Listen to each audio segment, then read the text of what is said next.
Welcome to lunch hour debate. This is Satish. గత కొన్ని రోజులుగా భారీగా పెరిగిన గోల్డ్ సిల్వర్ రేటు ఇవాళ ఇన్వెస్టర్లు లాభాల స్వీకరణకు దిగడం, మిడిల్ ఈస్ట్లో యుద్ధం మేఘాలు తగ్గడంతో గోల్డ్ సిల్వర్ రేట్స్ ఒక్కసారిగా క్రాష్ అయ్యాయి. అయితే గత కొన్ని రోజులుగా బంగారం వెండి ధరలు ఇన్వెస్టర్లతో దూబూచులాడుతున్నాయి. ఒకసారి పైకి మరోసారి కిందకి వెళ్తూ ఇన్వెస్టర్లను కన్ఫ్యూజన్కు గురి చేస్తున్నాయి. ఇది కృత్రిమ మార్కెట్ను సృష్టిస్తున్నారని భావించాలా? ఈ ఒడిదుడుకులపై కమోడిటీపై నిపుణులు ఏమంటున్నారు?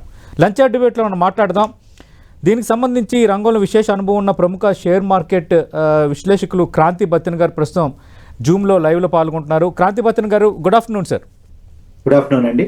సార్, మనం చూస్తున్నాము అంటే బంగారం వెండి అలా అలా అలా అలా పైకి వెళ్ళిపోతుంది. మనం ఆకాశం పైకి చూస్తే అసలు కనిపిస్తుందా కనిపించదు అన్నట్టుగా ధరలు మనకు కనిపిస్తున్నాయి.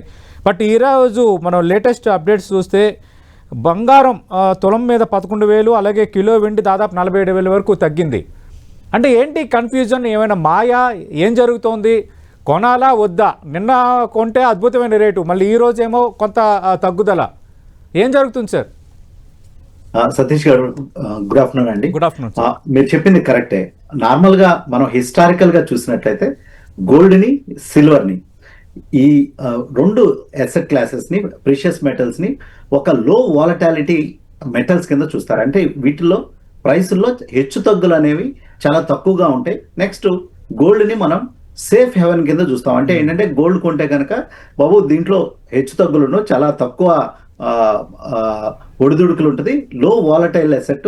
అదే మీరు షేర్ మార్కెట్లో వీటిలో ఇన్వెస్ట్ చేస్తే కనుక హై వాలటాలిటీ ఉంటుంది, అవి పెరుగుతుంటే తగ్గుతుంటాయి అంటారు. కానీ మనం లాస్ట్ 1 year సిల్వర్ ప్రైస్ కానీ గోల్డ్ ప్రైసెస్ కానీ అట్లీస్ట్ లాస్ట్ 6 months కానీ ఈ 3 months లో అయితే ఎవ్రీడే అప్పర్ సర్క్యూట్ అంటే 10% అట్లా వైల్డ్ మూవ్స్ అనేవి వస్తున్నాయి అనమాట. దీనికి ప్రధాన కారణాలు కనుక చూసినట్లయితే కనుక ఇప్పుడు మనం ఇండియాలో ఉన్నప్పటికీ ప్రస్తుతం గ్లోబల్ గా చాలా జియో పాలిటిక్స్ అనేవి మారుతున్నాయి. నెక్స్ట్ ఏంటంటే డీడాలరైజేషన్ అనేది జరుగుతుంది. అంటే మన ఇండియాలో రూపీతో డాలర్ మారక విలువ చూసినట్లయితే మనం ఆల్ టైమ్ హై లెవెల్లో ఉన్నాం. అంటే 92, నిన్న కూడా 92 టచ్ అయింది. కానీ డాలర్ అదర్ కరెన్సీస్ తో కనుక చూసినట్లయితే అంటే జపనీస్ యెన్ కానీ, స్విస్ ఫ్రాంక్ కానీ,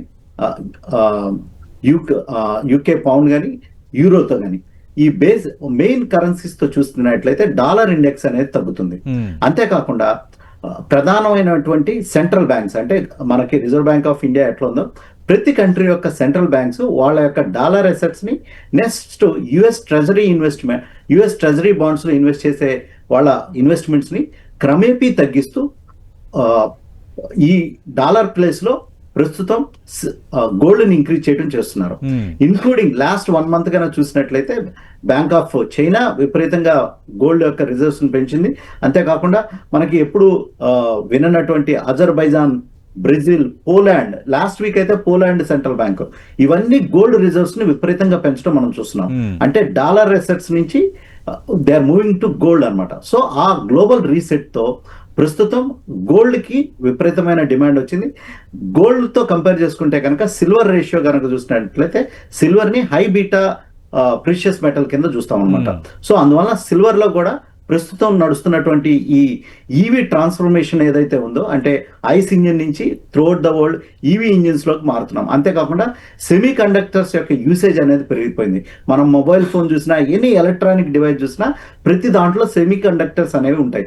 ఈ సెమీ కండక్టర్స్ చిప్స్ కి ఒక ప్రధానమైనటువంటి రా మెటీరియల్ వచ్చేసేసి సిల్వర్ కావాల్సి ఉంటుంది అనమాట. సో అందువల్ల సిల్వర్ కూడా ఒక సిల్వర్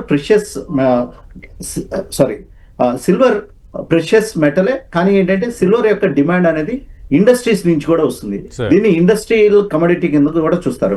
అందువల్ల ప్రస్తుతం సిల్వర్ ప్రైస్ కూడా పెరగటం విపరీతంగా మనం చూస్తున్నాం. అందువల్లనే ఈ వైల్డ్ మూవ్స్ అనేవి వస్తున్నాయి. లాస్ట్ 10 days కనుక చూసినట్లయితే ప్రతి ఒక్కళ్ళు, ఎందుకంటే నార్మల్ గా రిటైల్ ఇన్వెస్టర్స్ కన్సూమర్ సైకాలజీ ఎట్లుంటుందంటే ధరలు పైకి వెళ్ళినప్పుడే ప్రతి ఒక్కళ్ళు చూస్తారనమాట. సో ఈ రకంగా ఈ ధరలు పైకి వెళ్ళిపోతుంటే అంటే FOMO, fear of missing out అంటారు, లేకపోతే ఎగ్జూబరెన్స్ అంటే అరే కొనాలి అనే ఉత్సాహం, అత్యుత్సాహంతో ప్రతి ఒక్కళ్ళు లాస్ట్ ఫ్యూ డేస్ నిన్న కనుక బాంబే మార్కెట్ లో చూస్తే కనుక నాకు కొంతమంది కాల్స్ చేయడం జరిగింది. బాంబే మార్కెట్ లో డెలివరీ లేదు, అంటే మనం క్యాష్ ఇస్తాము సిల్వర్ కొనడానికి, కానీ ఇన్వెంటరీ లేదు, మా దగ్గర స్టాక్ లేదు అన్నట్లుగా చెప్తున్నారు. సో ఈ రోజు కనుక చూస్తే కనుక ఓవర్ సప్లై అనేది వచ్చేసింది అనమాట. సో ఇటువంటి వైల్డ్ మూవ్స్ అనేవి రావటం మనం చూస్తున్నాం. నార్మల్ గా సిల్వర్ అండ్ గోల్డ్ గానే చూసినట్లయితే వీటికి ఫండమెంటల్స్ ఏమి ఉండవు. సిల్వర్ అనేది ప్రీషియస్ అండ్ గోల్డ్ అనేది precious. 2000 years back gold is gold, today gold is gold. So దీనికి ప్రధానంగా ప్రైసెస్ ఇట్లా వైల్డ్ మూవ్స్, ఇంత వాలటాలిటీకి రావడానికి ప్రధాన కారణం డిమాండ్ అండ్ సప్లై. నార్మల్ గా silver mines, gold mines supply తక్కువగా ఉంటుంది, అంతేకాకుండా డిమాండ్ విపరీతంగా పెరిగిపోవడంతో ప్రధానంగా సెంట్రల్ బ్యాంక్స్ నుంచి వచ్చినటువంటి డిమాండ్, అంతేకాకుండా ఈ డీడాలరైజేషన్ అనేది ప్రస్తుతం ప్రపంచవ్యాప్తంగా నడుస్తుంది. ఎస్పెషల్లీ ట్రంప్ యొక్క పాలసీస్ తో ప్రధానంగా ప్రతి కంట్రీ వాళ్ళ యొక్క డాలర్ అసెట్స్ ను తగ్గించుకుని గోల్డ్ లోకి ట్రాన్స్ఫార్మ్ అవుతున్నారు. అందువల్లనే మనం ఇటువంటి మూవ్స్ అనేవి చూస్తున్నాం. రైట్. మరి ఇలాంటి సందర్భంలో కొనాలా ఆగాలనేది ఖచ్చితంగా మీ దగ్గర నుంచి నేను తీసుకునే ప్రయత్నం చేస్తాను. ఇప్పుడు డిబేట్ లో జాయిన్ అవుతున్నారు ముకుంద జ్యువెలర్స్ నుంచి కృష్ణ దాచేపల్లి గారు. కృష్ణ దాచేపల్లి గారు, good afternoon sir. Very good afternoon sir. Sir ఏంటి సార్, వెండి ధర దాదాపు 47,000, అలాగే తులం గోల్డ్ రేటు 11,000 తగ్గింది అంటున్నారు. ఎంతవరకు ఫ్యాక్ట్? ప్రస్తుతం రేట్స్ ఎలా ఉన్నాయి? ఈ తగ్గుదలను ఎలా అర్థం చేసుకోవాలి? అంటే కొనాలా వద్దా అన్న ఒక కన్ఫ్యూజన్ ఇది క్రియేట్ చేయడం కాదా? అవునండి, ఇది 100% అలాంటిది. ఎందుకంటే ఈ వాలటాలిటీస్ వల్ల ఏమంటే కొనుక్కునే కస్టమర్ కూడా కొంచెం కన్ఫ్యూజన్ లో పడిపోయాడు. నిన్నటి వరకు చూస్తే కనుక నిన్న హైయెస్ట్ గోల్డ్ వచ్చేసి 1,86,000 పర్ 10 grams వెళ్ళింది. సిల్వర్ వచ్చేసి 4,15,000 పర్ కేజీ వెళ్ళింది. అదే రేట్స్ ఇవాళ చూస్తే 1,73,000 గోల్డ్ వచ్చింది. ప్రజెంట్ 3,60,000, అంటే మీరు 40,000 అని చెప్తున్నారు, యాక్చువల్ గా నిన్నటికి వాళ్ళకి దగ్గర 55,000 తగ్గిపోయింది. ఓకే. ఈ టైంలో ఏంటంటే కొంచెం ఈ వాలటైలిటీస్ వల్ల ప్లస్ ఫైనాన్షియల్ డిస్టర్బెన్సెస్ వల్ల కస్టమర్ కన్ఫ్యూజ్ అయ్యి కొనుక్కున్న వాళ్ళు పాపం డిస్కరేజ్ అవుతారు. కొనాలనుకున్న వాళ్ళు ఏం చేయాలో అర్థం కాక డోలాయమాన్ పరిస్థితిలో ఉంటారు. ఇదేంటంటే ఏ బిజినెస్ కూడా మంచిది కాదు సార్ ఇంత వాలటైలిటీస్ అనేవి. కస్టమర్ ని చాలా చెప్తున్నాను కదా, చాలా డౌట్ లో పడిపోయింది కస్టమర్. అది ఎందుకు ఈ కన్ఫ్యూజన్ ఎందుకు క్రియేట్ అవుతుంది అని వీటి వల్ల అండి. మనకు ఇప్పుడు వార్ ఎఫెక్ట్ అయి ఉండొచ్చు, లేదంటే టారిఫ్స్ ఎఫెక్ట్ అయి ఉండొచ్చు, లేదంటే నిన్న మొన్న ఏంటంటే బాగా హైయెస్ట్ ప్రాఫిట్స్ బుక్ చేసేసుకుని అందరూ వాళ్ళ క్యాపిటల్స్ అందరూ విరమించుకుంటున్నారు. ఎందుకంటే అబ్నార్మల్ ప్రాఫిట్స్ వచ్చేసినాయి అందరికి. వాళ్ళు ఎక్స్పెక్ట్ చేసిన ప్రాఫిట్ కన్నా 10 రెట్లు ఎక్కువ వచ్చినాయి ఒక్కొక్కరికి. దాంట్లో MCX లో దాని మీద ఇన్వెస్ట్ చేసిన కస్టమర్లకి. అందువల్ల చాలా మంది ప్రాఫిట్ బుకింగ్ కి దిగారు. ఆ ప్రాఫిట్ బుకింగ్ కి దిగడం వల్ల సెల్లింగ్ ఎక్కువైపోయింది. బాగా సెల్లింగ్ ఎక్కువైపోయేసరికి ఏమైందంటే డిమాండ్ తగ్గిపోతుంది ఆటోమేటిక్. ఒకప్పుడు ఏంటంటే డిమాండ్ తగ్గ సప్లై లేదు. ఇందాక సార్ చెప్పినట్టు ఇప్పుడు డిమాండ్ కన్నా ఎక్కువ సప్లై వచ్చేసరికి ఆటోమేటిక్ గా రేట్ డౌన్ అయిపోతుంది. ఇప్పుడు అదే జరుగుతుంది. అంతర్జాతీయంగా ఒత్తిడి జరుగుతుంది ప్రస్తుతం. నిన్న 6:07 ఆ టైంలో 3,70,000కి 17,800కి వెళ్ళింది. గోల్డ్ వచ్చేసి 1,78,000, సిల్వర్ 3,65,000కి వెళ్ళి 10 నిమిషాల గ్యాప్ లోనే మళ్ళీ సేమ్ ఎర్లీ మార్నింగ్ ఏ రేట్ ఆ రేట్లు రికవర్ అయిపోయింది. 10 నిమిషాల గ్యాప్ లో గోల్డ్ 8,000 పర్ తులం, సిల్వర్ 45,000 పర్ కేజీ అనేది పెరగడం జరిగింది. నిన్న పొద్దున ఏదైతే జరిగిందో నిన్న సాయంత్రం సేమ్ మళ్ళీ రిపీట్ అయింది. అంటే మరి ఇప్పుడు కరెక్షన్ ఉంటుందని ఎక్స్పెక్ట్ చేస్తున్నారా? మరి ఇప్పుడు కరెక్షన్ ఉండొచ్చా? ఇది ఈవినింగ్ లోపు ఏమైనా కరెక్షన్ ఉండొచ్చా? లేదంటే మీరు ఇప్పుడు ప్రస్తావించిన రేట్లు ప్యూర్ గోల్డ్ 10 గ్రాములు హైదరాబాద్ లో 1,73,000, అలాగే కిలో వెండి ధర 3,60,000, ఈవినింగ్ వరకు ఇదే కంటిన్యూ అయ్యే ఛాన్స్ ఉందా? మాకున్న నారాయణ గారు ఏంటంటే ఇప్పుడున్న ఇంత అంతర్జాతీయ ఒత్తిళ్లు ప్లస్ ప్రాఫిట్ బుకింగ్స్ వల్ల ఇంకా కొంచెం తగ్గుతుందేమో ఎక్స్పెక్ట్ చేస్తున్నాను ఈవినింగ్ లోపు సార్. ఎందుకంటే పొద్దున్న నుంచి చూస్తుంటే కనుక మార్కెట్ సూచీలన్నీ కూడా డౌన్ చూపిస్తున్నాయి, రెడ్ సూచీసే చూపిస్తున్నాయి. ఎక్కడ కూడా పెరిగింది లేదు. ఒక 500-1000 పెరిగింది తప్పించి పడిపోతే 10,000, 15,000, 20,000 అలా పడిపోతుంది. గోల్డ్ లో వచ్చేసి 500, 600, 800 అలా పడిపోతుంది. ఓవరాల్ గా చూస్తే నిన్నటికి వాళ్ళకి గోల్డ్ లో 13,000 తగ్గిపోయింది. అంటే మీ అంచనా ఏంటి సార్? ఈవినింగ్ కల్లా ఎంతవరకు తగ్గచ్చు సార్? ఈవినింగ్ కల్లా ఎంతవరకు తగ్గచ్చు తులం మీద? అంటే జస్ట్ మనం గెస్సింగ్ మాత్రమే చేయగలం సార్. ఇంత తగ్గుద్దని పర్ఫెక్ట్ గా చెప్పలేము. పొద్దు నుంచి చూస్తున్న ఒత్తిళ్లు చూస్తుంటే ఇంకా 5 to 10% ఏమన్నా డౌన్ అవుతుందేమో ఒక ప్రిడిక్షన్ అంతే. Okay, right. క్రాంతి బచ్చన్ గారు, మరి ఇలాంటి సమయంలో కొనాలా ఆగాలా? మీరు చేసే సూచన ఏంటి సార్? అంటే ఒకటి సతీష్ గారు, ఫస్ట్ ఆఫ్ ఆల్ మనం ఎందుకు కొంటున్నామో తెలుసుకోవాలి. అంటే ఈ షార్ట్ టర్మ్ లో ఈ 4 రోజుల్లో ఈ వారం రోజుల్లో గోల్డ్ పైకి వెళ్ళిపోతుంది కాబట్టి మనం ఇమీడియట్ గా కొనాలా, లేకపోతే నేను లాంగ్ టర్మ్ ఇన్వెస్టర్ని లాంగ్ టర్మ్ కొనాలా, ఈ షార్ట్ టర్మ్ వాలటాలిటీని అడ్వాంటేజ్ తీసుకుని ఒక స్పెక్యులేషన్ ఏమైనా చేద్దామా అనే తత్వంతో మనం గోల్డ్ కొంటున్నామా, లేకపోతే అదే సిల్వర్ ని కొంటున్నామా కూడా. చాలా మంది ఏంటంటే ఒక 1 వీక్ లో పెరిగిపోతుందామో ప్రైస్, తర్వాత అమ్ముకుందామని చేసే స్పెక్యులేషన్ కూడా ఉంటుంది అనమాట. అటువంటి స్పెక్యులేషన్ చేసేవాళ్ళు కొంచెం జాగ్రత్తగా ఉండాలి. ఎందుకంటే ప్రస్తుతం అయితే వైల్డ్ స్వింగ్స్ అనేవి నడుస్తున్నాయి. ఇంత వాలటాలిటీ హిస్టారికల్ గా లాస్ట్ 50 years లో ఎప్పుడు గోల్డ్ అండ్ సిల్వర్ లో ఇంత వాలటాలిటీ అనేది చూడలేదు ఎప్పుడు. నార్మల్ గా వాలటాలిటీ ఇండెక్స్ అనేది వీటిని సేఫ్ హెవెన్స్ అంటారు. సేఫ్ హెవెన్స్ అంటే వాలటాలిటీ తక్కువ ఉంటుంది అనమాట. సో ఎవరైతే లాంగ్ టర్మ్ లో ఇన్వెస్ట్ చేయాలనుకుంటున్నారో డెఫినెట్ గా ఒక ఏం తొందర లేకుండా పెరిగిపోతున్నాయి, మనం బస్సు మిస్ అయిపోతున్నాం అన్నట్లుగా కాకుండా ఇటువంటి కరెక్షన్స్ డెఫినెట్ గా వస్తుంటాయి. ఏదైనా ఒక అసెట్ క్లాస్ వర్టికల్ గా మూవ్ అయినప్పుడు, అంటే ఇది ఒక స్ట్రైట్ లైన్ లో వర్టికల్ గా మూవ్ అయినప్పుడు డెఫినెట్ గా కరెక్షన్స్ లేకపోతే ఒక కన్సాలిడేషన్స్ వస్తాయండి అనమాట. కన్సాలిడేషన్స్ అంటే ప్రైస్ పెరగకుండా ఆ రేంజ్ లోనే ఆగిపోతుంటుంది.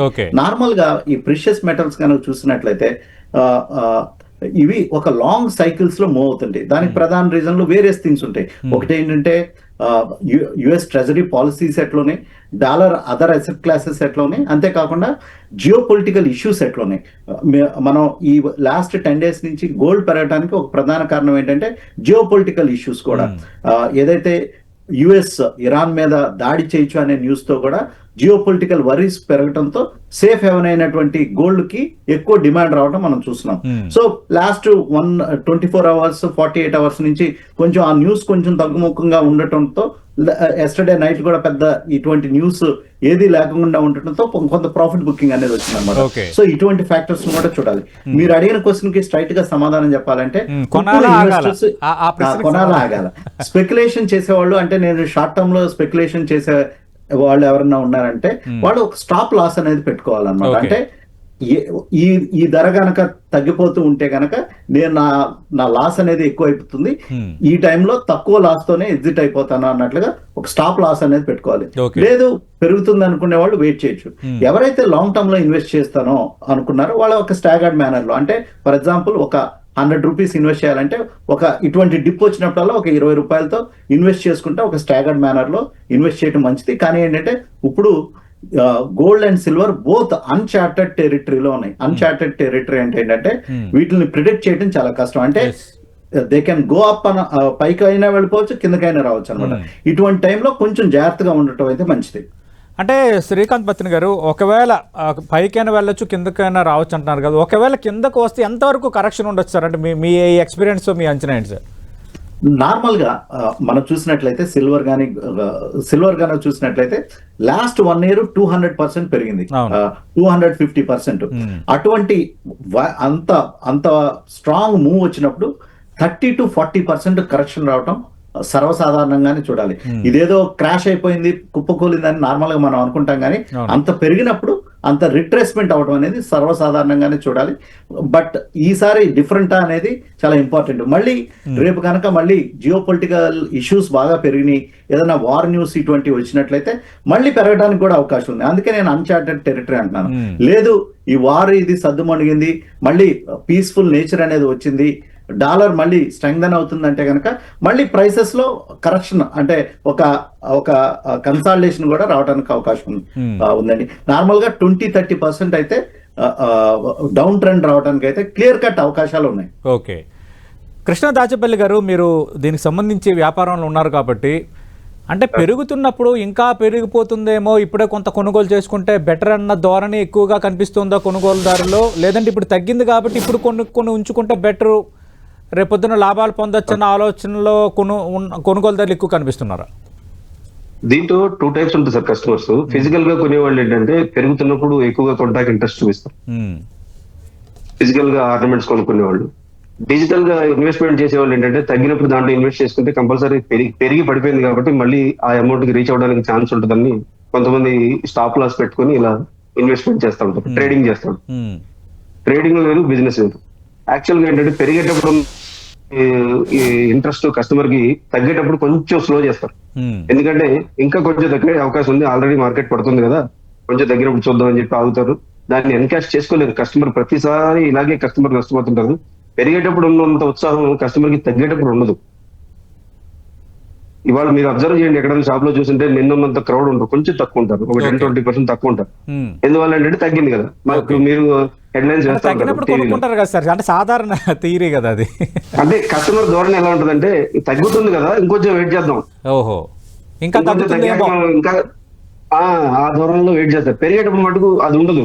అమ్మ ఇంకా పెరిగిపోతుంది, రేపు మళ్ళీ ఈ రేటు కొనగలమో లేదన్న ఒక భయం ఉంటుంది. ఆ భయంతో ఏంటంటే కొంతమంది కొనేసుకుంటా ఉంటారు. ఓకే. కాకపోతే ఏంటంటే ఫైనల్ గా కస్టమర్ ఎప్పుడైనా సరే తెలివైన వాళ్ళండి, వాళ్ళకి ఎంత అవసరం ఉందో అంతే కొనుక్కుంటారు, అన్నెసరిగా అయితే కొనుక్కోరు. ఏ కస్టమర్ కూడా అవసరం లేని కస్టమర్ వెయిట్ చేస్తారు, అవసరం ఉన్న వాళ్ళ కస్టమర్ కొంచెం రూపాయి ఎక్కువైనా కొంటారు, తక్కువైనా కొంటారు. అంటే మరి కృష్ణరాజపల్లి గారు తగ్గులు అనేది సార్ చెప్పండి సార్, మాట్లాడండి సార్, మాట్లాడండి. ఈ హెచ్చు తగ్గులు అనేది బిజినెస్ మీద అంత పెద్ద ఎఫెక్ట్ పడదు. ఈ భారీగా పెరగడం కస్టమర్ కొంచెం కన్ఫ్యూజ్ ఇచ్చి ఒకేసారి బిజినెస్ తగ్గిపోవడం, అబ్నార్మల్ గా పెరిగిపోవడం అని ఉండదు. ఏదైనా సరే ఒక 10% ఒక 20% వేరియేషన్ ఉంటుంది, కానీ భారీగా ఏముండదు. కానీ ఈ ఎంసీఎక్స్ మార్కెట్ లో మటుకు ఆ ఎఫెక్ట్ విపరీతంగా ఉంటుంది. మీరు ఇందాక సార్ అన్నట్టు దగ్గర దగ్గర నిన్నటికి వాళ్ళకి 20% పడిపోయింది సిల్వర్. సార్ ఎంతవరకు పడవచ్చు అంటే కానీ ఒక 30% వరకు అన్నారు. ఇంకా అంటే ఇంకా 5-10% తగ్గే అవకాశం ఉంది. అంటే జస్ట్ గెస్సింగ్, చెప్పలేము. సార్ ఏదో జియో పొలిటికల్ ఇష్యూస్ సెట్ అవడం, ఇప్పుడు నిన్న డాలర్ తో పోల్చుకుంటే రూపాయి విలువ బాగా పడిపోయింది. డాలర్ 92.10 టచ్ అయ్యి మళ్ళీ కొంచెం వెనక్కి వచ్చింది. ఇవాళ ప్రస్తుతం 91.9 అలా నడుస్తుంది. మళ్ళీ డాలర్ రేట్ కొంచెం పెరిగింది అనుకోండి, ఆటోమేటిక్ గా గోల్డ్ రేట్ కూడా పెరిగిపోతుంది. అది డిపెండ్స్ ఆన్ డాలర్ కూడా. ఓకే. అంటే ఈ సిల్వర్ కొనుగోలు ఎట్లా ఉన్నాయి సార్? ఇప్పుడు ముంబైలో ఉన్నారు క్రాంతి బత్తిన గారు అక్కడే ఉంటారు. అసలు అంటే ఈ బుకింగ్సే కానీ డెలివరీ లేదు, ఆ విధంగా ఉంది సిల్వర్ పరిస్థితి అంటున్నారు. నిజంగా హైదరాబాద్ లో కూడా అదే పరిస్థితి ఉందా? ఇప్పుడు మీరున్నారు ముకుంద జ్యువెలర్స్ అధినేత సార్. ఇండియా మొత్తం అలాగే ఉంది సార్. ఇలా పెరిగేటప్పుడు ఏంటంటే డిమాండ్ తగ్గ సప్లై లేక, ఇప్పుడు అక్కడి నుంచి వాళ్ళకి వచ్చే ప్రొడక్ట్ 100 కేజీలు ఉందంటే బుకింగ్ 1000 కేజీలు ఉంటుంది, వాళ్ళు సప్లై ఇవ్వలేదు. ఎందుకంటే రెగ్యులర్ గా గ్రాడ్యువల్ గా ఒక రోజు 100 కేజీలు, ఒక రోజు 110 కేజీలు, ఒక రోజు 90 కేజీలు అలా బుకింగ్లు ఉంటే 5-10 కేజీలు అంటే వాళ్ళు అడ్జస్ట్మెంట్ చేయగలరు. కానీ ఒకేసారి 10 రెట్లు బుకింగ్ వస్తే ఏ బిజినెస్ వాళ్ళు అడ్జస్ట్ చేయలేదు. ఈ నిన్న మొన్న ఈ పెరుగుతున్నప్పుడు ఏమైందంటే ఆటోమేటిక్ గా కస్టమర్ దాని మీద ఇన్వెస్ట్మెంట్ మొదలెట్టినప్పుడు మామూలు టైంలో చూస్తే రా మెటీరియల్ కొనే షాపుల్లో కస్టమర్లు కనబడరు. ఇలా బాగా పెరిగే టైంలో ఏంటంటే కొంచెం ఎక్కువ మంది ఇంట్రెస్ట్ చూపించి ఒకరి ద్వారా ఒకళ్ళు న్యూస్ స్పెక్యులేట్ అయ్యి టీవీలో న్యూస్ చూసి భారీగా పెరిగిన బంగారం ధర, భారీగా పెరిగిన వెండి ధర ఇలా చూసి అరే ఆ ఇంటి పక్క వాళ్ళు కొంచెం ఇన్వెస్ట్ చేశారు, వాళ్ళు లాభం పొందారు, మనం కూడా ఆ రా మెటీరియల్ మీద ఇన్వెస్ట్ చేస్తే కొంచెం లాభం పొందొచ్చు అన్న ఉద్దేశంతో అవసరం లేని వాళ్ళు కూడా కొంతమంది ఆ రా మెటీరియల్ మీద ఇన్వెస్ట్ చేస్తారు కొంతమంది. దాని వల్ల ఏంటంటే ఆ డిమాండ్ అప్పటికప్పుడు అది అన్ఎక్స్పెక్టెడ్ డిమాండ్, అది వాళ్ళ దగ్గర సప్లై ఉండదు. దానికోసం కొంచెం టైం తీసుకుంటారు, 1 వీక్ 10 days టైం తీసుకుంటారు. అది కూడా రిపీటెడ్ కస్టమర్స్ కి ఇస్తారు టైం. కొంతమందికి ఏంటంటే సపోజ్ నిన్న బుక్ చేసుకున్నారు అనుకోండి, ఇవాళ వెళ్ళి డెలివరీ తీసుకోకపోతే ఆ మార్కెట్ బిలియన్ మార్కెట్ వాళ్ళు లాస్ అయిపోతారు. కొంతమంది కస్టమర్లు ఏంటంటే తగ్గినప్పుడు డెలివరీ తీసుకోవడం మానేస్తారు. అందువల్ల ఎవరికి పడితే వాళ్ళకి బుకింగ్ చేయరు. రెప్యూటెడ్ కస్టమర్స్ ఉంటారు, కంపల్సరీ వీళ్ళు మాట మీద నిలబడతారు. వీళ్ళకి బుకింగ్ చేసామంటే పెరిగినా తగ్గినా కంపల్సరీ డెలివరీ తీసుకుంటారు. ఇచ్చిన వాటికి కట్టుబడి తీసుకుంటారు, బుక్ చేశారంటే ఖచ్చితంగా తీసుకుంటారు. కూడా కొన్ని కండిషన్స్ ఉంటాయి. జిఎస్టీ నెంబర్ ఉండాలి, రెగ్యులర్ గా వాళ్ళతో టచ్ లో ఉండాలి, వాళ్ళతో ట్రాన్సాక్షన్ చేస్తూ ఉన్న వాళ్ళకే బుకింగ్ చేస్తారు, లేని వాళ్ళకి బుకింగ్ చేయరు. ఫిజికల్ గా స్టోర్కి వెళ్తే ఉంటే అమ్ముతారు, లేదంటే అమ్మరు, అలా ఉంటుంది.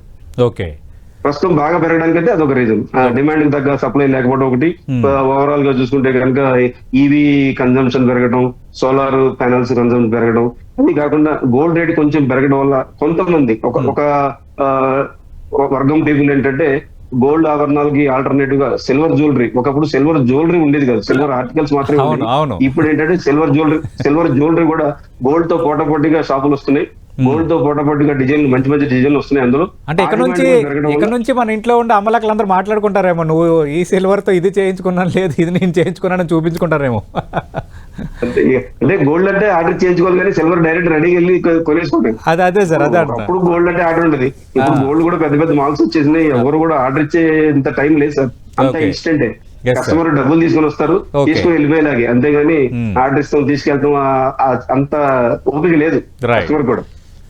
క్రాంతిపత్రి గారు కావాల్సిన దానికన్నా 10 రెట్లు ఎక్కువ రేటు జరుగుతుంది. Yes sir. క్రాంతిపత్రి గారు, అదే మన డిబేట్ ముగించే ముందు, అంటే ఇప్పుడు కొందరు ఈ డిజి గోల్డ్ అని లేదంటే ఈ స్టాక్స్ మన మిగతా వాటిల్లో ఇన్వెస్ట్ చేయటం ఒక ఎత్తు, నేరుగా కొనడం అనేది ఒకటి. వీళ్ళిద్దరికి మీరిచ్చే సలహా ఏంటి? అంటే నార్మల్ గా ఫిజికల్ డెలివరీ, డిజిటల్. ఇది కనుక చూసినట్లయితే డిజిటల్ లో చేసేటప్పుడు సెబీ రిజిస్టర్డ్ అప్లికేషన్స్ కానీ ప్లాట్ఫామ్స్ కానీ ఏవైతే ఉంటాయో వాళ్ళ ద్వారా చేయడం చాలా ఇంపార్టెంట్ అండి. నవ్ డేస్ అనార్గనైజ్డ్ యాప్స్ కూడా ఉంటున్నాయి. సో సెబీ రిజిస్టర్డ్ ఎంటిటీస్ తో చేయటం ఇంపార్టెంట్. నెక్స్ట్ ఈ రెండిట్లో ఫిజికల్ తీసుకోవాలా, డిజిటల్ తీసుకోవాలంటే నార్మల్ గా నేను ఆభరణాలు చేపిస్తాను అంటే గనక ఫిజికల్ తీసుకోవడం మంచిది. కానీ ఏంటంటే ఫిజికల్ లో కొంచెం జిఎస్టీ, హ్యాండ్లింగ్ ఛార్జెస్ ఇవి ఎక్కువ అవుతాయి. లేదు డిజిటల్ లో ఏంటంటే ఈ హ్యాండ్లింగ్ ఛార్జెస్ ఏముండవు, ఎవ్రీథింగ్ ఈజ్ డిజిటల్ కాబట్టి కొంచెం ప్రైసింగ్ అనేది వేరియేషన్ వస్తుంది. సో ఎవరి యొక్క రిక్వైర్మెంట్ ని బట్టి వాళ్ళు తీసుకోవడం మంచిది. ఫిజికల్ లో అంటే ఒక మినిమమ్, ఒక మాక్సిమం అనే ఇష్యూస్ అనేవి వస్తాయి. నెక్స్ట్ దాన్ని స్టోర్ చేయడం కూడా కొంచెం ఇబ్బందిగా ఉంటుంది. లేదు ఇవన్నీ లేకుండా డిజిటల్ లో చేస్తాను అనుకుంటే కనుక డెఫినెట్ గా ఇప్పుడు ఈటీఎఫ్స్ ఉన్నాయి, ఎక్స్చేంజ్ ట్రేడెడ్ ఫండ్స్, వీటిలో సెబీ రిజిస్టర్డ్ ప్లాట్ఫామ్స్ ద్వారా ఇన్వెస్ట్ చేసినట్లయితే investors medium to long term లో ఇన్వెస్ట్ చేయొచ్చు. స్పెక్యులేటివ్ యాక్టివిటీ ఎవరైతే చేద్దాం అనుకుంటారో వాళ్ళు స్ట్రిక్ట్ స్టాప్ లాసెస్ మెయింటైన్ చేయటం చాలా మంచిది. ఎందుకంటే ఇప్పుడు చాలా ఫ్రెంజీనెస్ ఉంది.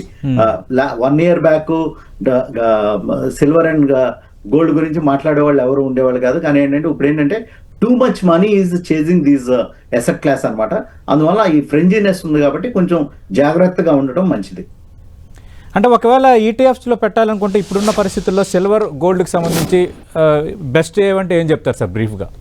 ఇప్పుడు అన్ని by and large all companies ETFs అనేవి by and large same pricing లోనే ఉంటాయండి. ఇన్వెస్టర్స్ వారి యొక్క అమౌంట్ ను బట్టి వారి అకౌంట్ ఎవరి దగ్గర ఉందో, ఏ బ్రోకర్ దగ్గర ఉందో చూసుకుని లాట్ ఆఫ్ నిపాన్ ఈటీఎఫ్స్ అని ఇంకా డిఫరెంట్ ఆల్ టాప్ ఏదైనా కొనేటప్పుడు టాప్ 5 ఇండియాలో ఉన్నటువంటి టాప్ 5 ఈటీఎఫ్స్ లో ఇన్వెస్ట్ చేయడం మంచిది. Right sir. అంటే టాప్ 5 ఏంటండి సార్? అట్లా నిప్పాన్ కానీ, ఐసిఐసిఐ ప్రుడెన్షియల్ కానీ ఇటువంటి రిప్యూటెడ్ కంపెనీస్ దగ్గర ఇన్వెస్ట్ చేయడం మంచిదండి. Yes sir.